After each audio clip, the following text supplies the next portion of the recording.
आशीष भैया का ये नेचर है कि वो जो है अपना हाथ उनका जो है देने के लिए उठता है, वो हाथ लेने के लिए नहीं उठाते हैं। तो इनके वजह से मुझे लगता है कि उनका जो है भैया का अगर आप बुराई करके आप उसको हरा नहीं सकते हैं, क्योंकि उस आदमी में बड़ा ही जिद है और वो इंसान स्पोर्ट्समैन है, वो हमेशा टीम बनाना जानता है और आगे से आर्मी में जैसे जगह पे रहा है तो वो आगे से बढ़ के जो लीड करना है। राजनीतिक ABCD हम लोग को बिल्कुल भी नहीं पता है। उनको लगता है कि हम समाज सेवा करें तो वो अपने स्टाइल से समाज सेवा करते हैं, इसमें कोई बात नहीं। चीख चीख के पुकार रही है कि इस बंदे में कितना जो है टैलेंट था, लेकिन चूंकि गरीबी की वजह से ही अपने फुटबॉल के अपनाए, पैदल में जाना, बिना चप्पल होके जाना, वो कभी भी महत्वाकांक्षा पाल के नहीं रखे कि हमको रईस बनना है या हमको धनबाद में घर को समय ना दे के ज़्यादा समाज के बीच में रहते हैं। तो इससे बड़ा बलिदान और क्या हो सकता है। तो जो लोग उनका टिका घर के रहते हुए हमको नहीं पता है कि मेरे घर से कौन विधायक में खड़ा हो रहा है। विधायक प्रत्याशी हम लोग है ही नहीं, ना हम लोग कोई पार्टी को ज्वाइन किए हैं। कोई न्यूज़ वाला क्या यूट्यूबर लोग क्या अपना टैग लेके MRP का, तो किसी का नहीं देखते हैं कि MRP का टैग लेके घूम रहा है कि आप हमको इतना। जय झारखंड, जोहार झारखंड। आप देख रहे हैं बेड न्यूज वाला। और आज एक ऐसे मसले पे बात करूंगा जो कि सुन के आपको अजीब लगेगी, और एक ऐसे शख्स से मैं मिलाऊंगा जो कि इनके घर में अभी राजनीतिक का दौर काफ़ी बढ़ चुका है और टीका टिप्पणी अक्सर होता है। और ये शख्स कभी कैमरे के सामने नहीं आया, आज पहली बार आ रहा है। उनका नाम भी हमारे वीडियो के माध्यम से आपको पता चलेगा। जोहार भैया जी, सबसे पहले तो हमारे बेड न्यूज़ चैनल में आपको स्वागत करते हैं, क्योंकि आपका फैमिली एक पहले राजनीति पे कोसों दूर था, लेकिन जब से आपके बड़े भैया जी आर्मी के बाद अगर कोई काम कर रहे हैं तो राजनीति में तो काफ़ी चर्चा में रहे। तो मैं आपसे ये जानना चाहूँगा कि आपका घर पहले से राजनीति दौर पे था कि भैया करने के बाद आए हुए हैं? सबसे पहले तो सभी को जोहार, और ख़ास करके जो है आपके चैनल को भी मैं प्रशंसा करता हूं और शुभकामनाएं देता हूं कि आप जो है BED न्यूज़ वाले हैं। और आपके बारे में मैं जहां तक सुना, पहली बार मैं आपसे मिल रहा हूं कि आप भी काफ़ी संघर्ष करके जो है आप इस चैनल में आए हैं और बड़ा ही सामाजिक मुद्दे को जो है आप प्रमुखता से उठाते हैं। इसके लिए आपको जो है बहुत बहुत बधाई। देखिए, सबसे पहला बात तो है कि हमारा जो घर है वो राजनीति का विरासत वाला कभी रहा नहीं। हम लोग राजनीति को कभी सीखे नहीं, समझे नहीं। हम लोग जो है छोटा मोटा नौकरी करके अपना परिवार चलाने वालों में से थे। हमारे अगर दादाजी का बात कीजिएगा तो हमारे दादाजी जो है बगाली उगाली करते थे, और जो है हमारे पापा जो है वो रेलवे का ग्रुप D में नौकरी करते थे। और हम लोग काफ़ी गरीब परिवार से थे। हमारे घर में ना कोई भी सुख सुविधा थी नहीं। हम लोग का जो है मिट्टी का घर था, ना लाइन था, ना हम लोग पानी पीने के लिए हमारे पास कुआं था, ना चापाकल था। हम लोग दूसरे के घर से पानी ढो ढो के लाते थे, और नहाने के लिए भी हम लोग तालाबों में जाया करते थे। और हमारे पास बिजली की भी सुविधा नहीं थी पढ़ने के लिए। आप यकीन नहीं कीजिएगा कि हम लोग जब स्टूडेंट लाइफ में थे तो हम लोग, हमारे घर के पीछे का जो बागान सब था, हम लोग पेड़ के नीचे जाया करते थे पढ़ने के लिए। हम लोग 3 भाई थे। हमारे बड़े भैया भी जो है वो पॉलिटेक्निक इलेक्ट्रिकल इंजीनियरिंग पास करके जो है BSF में सब इंस्पेक्टर थे। तो उनका जो आकस्मिक निधन हो गया एक दुर्घटना में बलियापुर हाई स्कूल के सामने। तो हमारे घर में काफ़ी दुख आया। और उसके बाद हमारे जो बड़े भैया भी, आप जिसको आशीष महतो कह रहे हैं, तो उनके ऊपर जो है काफ़ी हमारे घर की जिम्मेदारी बढ़ गई। और हमारे पापा का जो है वो रोजगार नहीं था हमारे घर को जो है बहुत आगे तक ले जाने के लिए। तो उन्होंने बड़ा ही जिम्मेदारी को समझा और सोचा कि अगर हम जल्द से जल्द नहीं लेते हैं तो हमारा छोटा भाई क्या करेगा, हमारा घर कैसे आगे बढ़ेगा। और हमारी माता जो आज के डेट में नहीं है, वो उनका भी आकस्मिक निधन हो गया है। और मेरी माँ भी काफ़ी बीमार रहा करती थी, तो डॉक्टरी खर्चों में काफ़ी पैसा खर्च होता था। तो बड़े भैया काफ़ी उस टाइम जो है गुजरने के बाद आशीष भैया उस जिम्मेदारी को लिए। और वो जो है एक बहुत अच्छे, उस टाइम स्पोर्ट्स में बहुत आगे रहते थे और फुटबॉल बहुत जो है अच्छा खेलते थे। अभी हम आपको बताना चाहते हैं, आपका घर छाताकुली हुआ प्रधान घंटा का, तो आप इतिहास के पन्नों को कुरेदिए। छाताकुली में पहले नाइट गेम हुआ करता था। तो आप आइएगा कि नाइट गेम में जो है दूर दूर के बहुत बड़े बड़े खिलाड़ी जो है यहाँ पे आया करते थे। तो उसी टाइम जो है आशीष महतो ने आशीष स्पोर्टिंग क्लब बनाया, और उसमें जो है बड़े बड़े रेलवे और कौन कौन बंगाल उंगाल के बड़े बड़े खिलाड़ियों को मात देते हुए इस फाइनल को जो है आशीष स्पोर्टिंग क्लब जो है जीता, और पूरे जो है बलियापुर में जो है नाम रोशन किया स्पोर्ट्स में। उसके बाद उन्होंने जो है आर्मी में जो है ज्वाइन हुए, और आर्मी में भी ज्वाइन होने के बाद जो है वहाँ पे स्पोर्ट्स में अपना मेधा का खूब जो है जलवा दिखाया। और हमारे घर आप कभी अगर आए होंगे तो देखे होंगे, ट्रॉफियां जो है भरी पड़ी है हमारे भैया का। जो है चीख चीख के पुकार रही है कि इस बंदे में कितना जो है टैलेंट था, लेकिन चूंकि गरीबी की वजह से ही अपने फुटबॉल के प्रतिभा को निखारने में असफल रहे, और वो आर्मी का नौकरी किए। और आर्मी का नौकरी करने के बाद जो है वहाँ हमने उनको देखा कि किस तरह से वो बलिदान दिए, अपना किस तरह से त्याग दिए। क्योंकि वो कभी कभी जम्मू कश्मीर का माइनस डिग्री में वो अपना ड्यूटी करते थे, कभी राजस्थान का गर्मी में जो है हाई टेम्परेचर में ड्यूटी करते थे, और छुट्टी में वो आ नहीं पाते थे। यहाँ तक कि हमारी माता का देहांत हुआ, हमारे भैया का देहांत हुआ, वो डेड बॉडी को नहीं देख पाए। ये उनका जीवन का सुप्रीम बलिदान रहा है। अच्छा, मैं रोकना चाहूँगा कि देहांत में भी नहीं आ पाया, तो इसका मतलब वो अपना फौजी धर्म कहीं न कहीं 100% निभा रहे थे और निभाए भी। तो जब नहीं आए तो आप लोग का घरों में किस तरह का माहौल क्रिएट हुआ? हमारे घर में देखिए, किसी के घर में अगर बड़ा भाई का एक जवान बेटा जो नौकरी करता है और हम लोग सभी सभी उसके शादी को सपने संजोए हुए हैं, माँ और बाप सोचता है कि मेरा बड़ा बेटा का शादी होगा, उस टाइम माने शादी ना होके मतलब सेहरा ना बांध के उसका अगर अर्थी उठे, तो आप समझ सकते हैं कि हम लोग दुख किस तरह के दुख में चपेट में थे। और उस टाइम हमारे जो उसके बाद का जो बड़ा भैया होते हैं आशीष भैया, वो जो है जम्मू कश्मीर जैसा एरिया में जो है ठंडा में मौजूद हैं, वो चाह कर भी वहाँ से रो रहे हैं और वो घर नहीं आ पा रहे हैं। तो कहने का मतलब है कि देखिए, उनके जीवन में अगर बलिदान का बात कीजिएगा ना, तो वो सुप्रीम बलिदान दिए हैं। उसके बाद भी वो आर्मी का रिटायर होने के बाद भी जैसे एमवीआई जैसे प्रतिष्ठित पद में रहे, उस प्रतिष्ठित पद में रहते हुए भी वो जो है माने एक साधारण जीवन शैली को अपनाए, पैदल में जाना, बिना चप्पलों के जाना। वो कभी भी महत्वाकांक्षा पाल के नहीं रखे कि हमको रईस बनना है, या हमको धनबाद में फ्लैट लेना है, या बोकारो रामगढ़ में हमको बीबी बच्चा को लेकर शिफ्ट होना है और बड़े बड़े स्कूल में पढ़ाना है। आज भी देखिए, उनका बच्चा जो है सिंदरी डीएवी में पढ़ता है, लेकिन वो उसको समाज के प्रति अपना जीवन को समर्पित किए हैं। अपना बच्चा को कभी 1 घंटा पढ़ाने के लिए उनके पास समय नहीं कि हम थोड़ा सा उसको पढ़ा दें।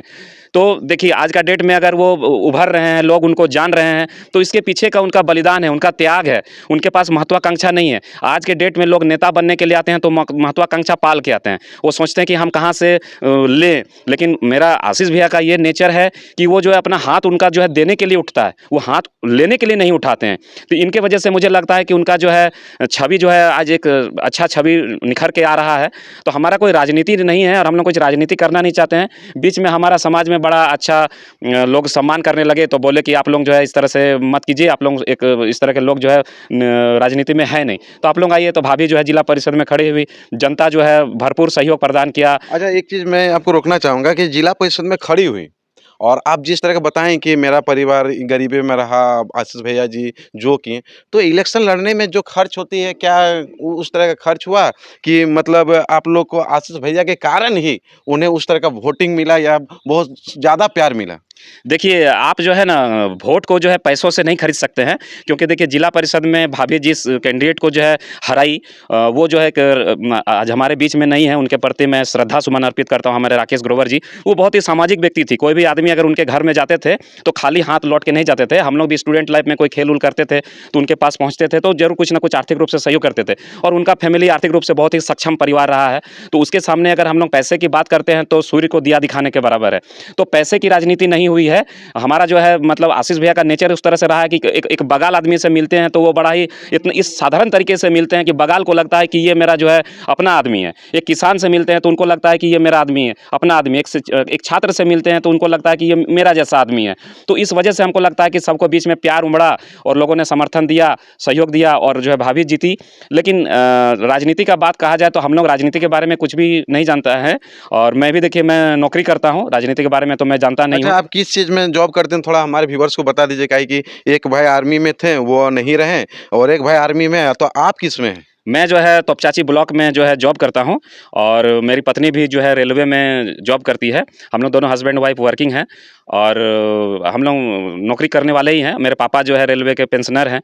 तो भैया का कहना है कि हम जो है समाज सेवा हमको अच्छा लगता है। तो हम लोग बोले कि चलिए आप अच्छा है, लेकिन अगर राजनीति का बात करिएगा तो राजनीति का ABCD हम लोग को बिल्कुल भी नहीं पता है। उनको लगता है कि हम समाज सेवा करें तो वो अपने स्टाइल से समाज सेवा करते हैं, इसमें कोई बात नहीं। लेकिन जो लोग उनके बारे में गलत टिप्पणी करते हैं तो मैं उनके घर में होने की वजह से हमको बहुत ही बुरा लगता है। मैं उनसे यही कहना चाहूँगा कि देखिए, अगर आशीष भैया का अगर आप बुराई करके आप उसको हरा नहीं सकते हैं, क्योंकि उस आदमी में बड़ा ही जिद है और वो इंसान स्पोर्ट्समैन है। वो हमेशा टीम बनाना जानता है और आगे से आर्मी में जैसे जगह पे रहा है तो वो आगे से बढ़ के जो है लीड करना जानता है और वो जो है सेक्रीफाइस करना जानता है। अच्छा, हारने और हराने की जो बात है, ये तो जनता तय करेगी कि ये जीतेगा या हारेगा। लेकिन आपके नज़रों में आपका भैया कितना टाइम घर पे देता है और कितना टाइम बाहर पे देता है? देखिए, हम तो जैसे अभी हम घर में कभी हम आते हैं तो हम देखते हैं कि वो सुबह में कब निकलते हैं और रात में कब आते हैं, हमको वो भी पता नहीं चलता। हम उनका भाई होने के बावजूद भी उनसे मेरा कोई कभी भेंट ही नहीं होता है। उस कभी भी फ़ोन करते हैं तो पता चलता है कि वो बाहर में है, समाज सेवा में है। मेरे जो पापा भी हैं तो अभी बुढ़ापे की वजह से वो बीमार रहते हैं, तो अपने पापा को भी नहीं टाइम दे पाते हैं। मतलब वो सामाजिक ज़िंदगी में ही व्यस्त रहते हैं। तो जो आदमी अगर अपना घर को समय ना दे के ज़्यादा समाज के बीच में रहते हैं, तो इससे बड़ा बलिदान और क्या हो सकता है। तो जो लोग उनका टीका-टिप्पणी करते हैं, उनको मैं यही कहना चाहूँगा कि आप भी जो है सुप्रीम बलिदान दीजिए, आप भी ज़्यादा से ज़्यादा त्याग कीजिए, आपको भी लोग दिल पे बैठाएँगे। आशीष महतो कभी किसी को खरीदे नहीं है, ना खरीद सकते हैं, तो इसलिए किसी का बुराई करके जो है आप किसी का आगे बढ़ने का कोशिश मत कीजिए। आप उससे ज़्यादा अच्छा काम कीजिए। जनता थोड़ी ना किसी का खरीदा हुआ है, जनता ही आपको दिल में शुमार करके रखेगा। इससे पहले हमारे घर जो भी विधायक बनते थे, सांसद बनते थे या कुछ भी बनते थे या जिला परिषद बनते थे, हम लोग कहीं नहीं थे। कहीं न कहीं आशीष भैया अचानक से आए, लोगों के बीच में गए, अपना त्याग दिए, अपना बलिदान दिए, लोगों का सेवा करने में अगर सफल हुए, तो ही लोगों ने उनको दिल में बैठाया। तो बस एक सकारात्मक राजनीति हो, नकारात्मक राजनीति ना हो और लोगों का सेवा हो, कहीं न कहीं लोगों को लाभ मिले, लोगों को हम कैसे बेहतर तरीके से शिक्षा से जोड़ सकते हैं, लोगों को कैसे बेहतर तरीके से हम स्वास्थ्य में जोड़ सकते हैं, लोगों को कैसे बेहतर तरीके से हम लोग नशा के खिलाफ जो है अगर आंदोलन करके अगर लोगों का जीवन शैली को बदल सकते हैं, तो ये हमारा धर्म होना चाहिए। अच्छा, शिक्षा और स्वास्थ्य में बात करें तो आपका घर लालाडी में, और लालाडी में बहुत दिनों से एक बड़का हॉस्पिटल बन रहा था और अभी तक वो बन के क्रिएट नहीं हुआ है।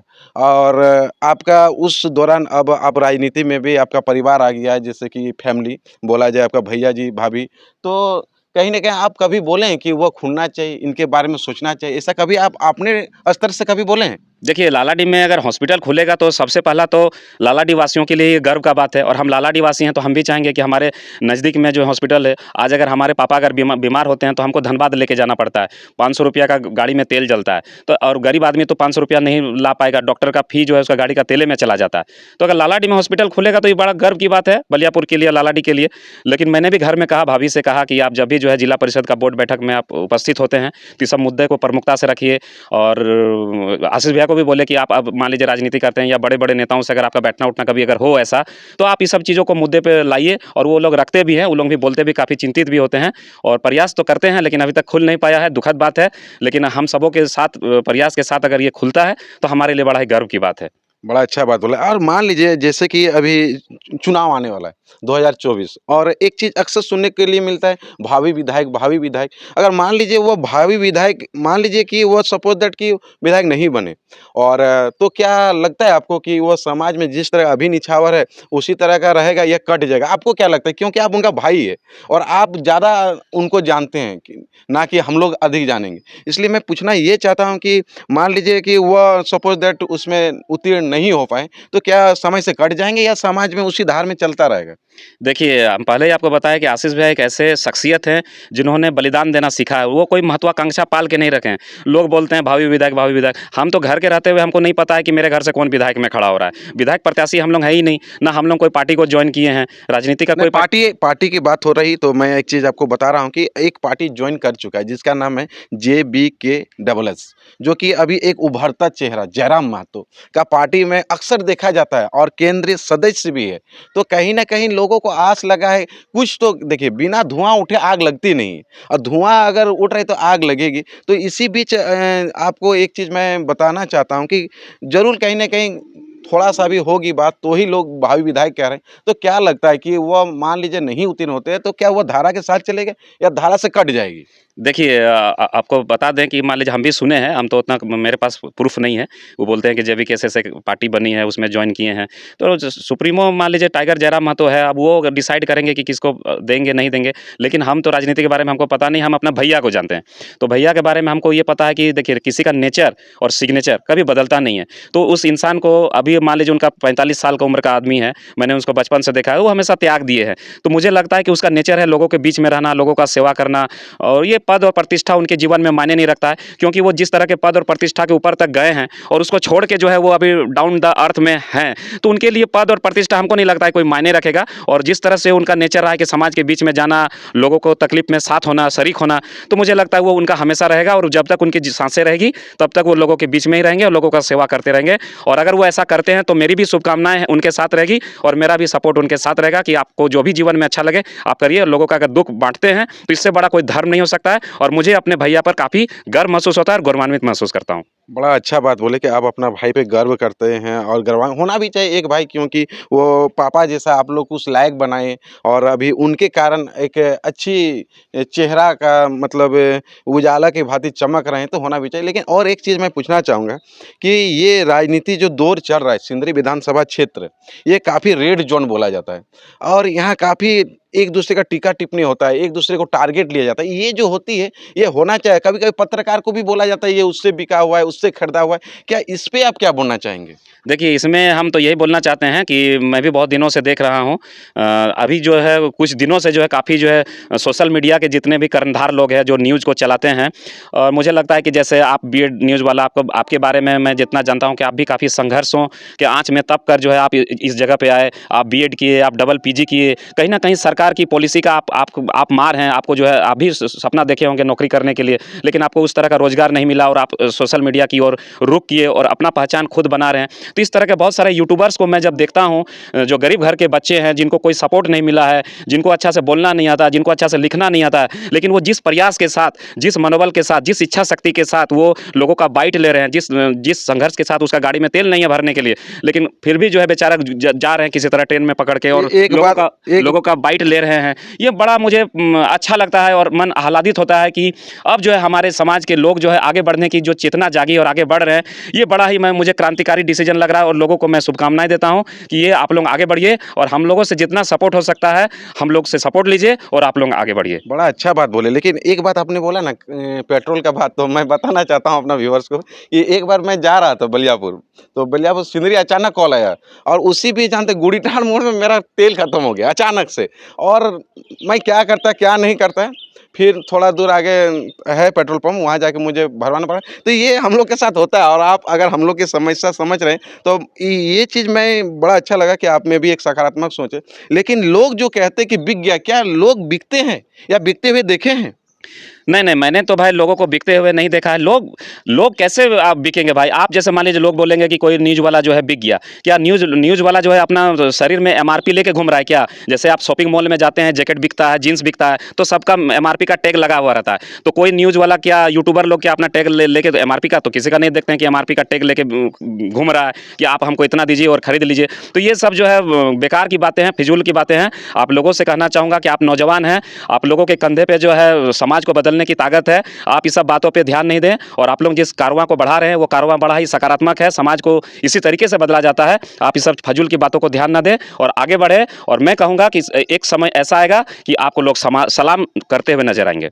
बहुत अच्छा बात बोले और मैंने सोचा भी नहीं था कि इस भैया इतने अच्छे बात कहेंगे। इनसे मुझे कभी परिचित भी नहीं था, तो अचानक से दिखा और ये चेहरा एक बार मैंने देखा था, तो सोचे कि क्यों ना इनसे एक वार्तालाप हो, इनके घर में क्या होती है, किस तरह की समस्या होती है, तो आपको सब हमारे व्यूअर्स को पता चला और ये समझ लीजिएगा कि एक नॉर्मल फैमिली से आज इस मुकाम पे है।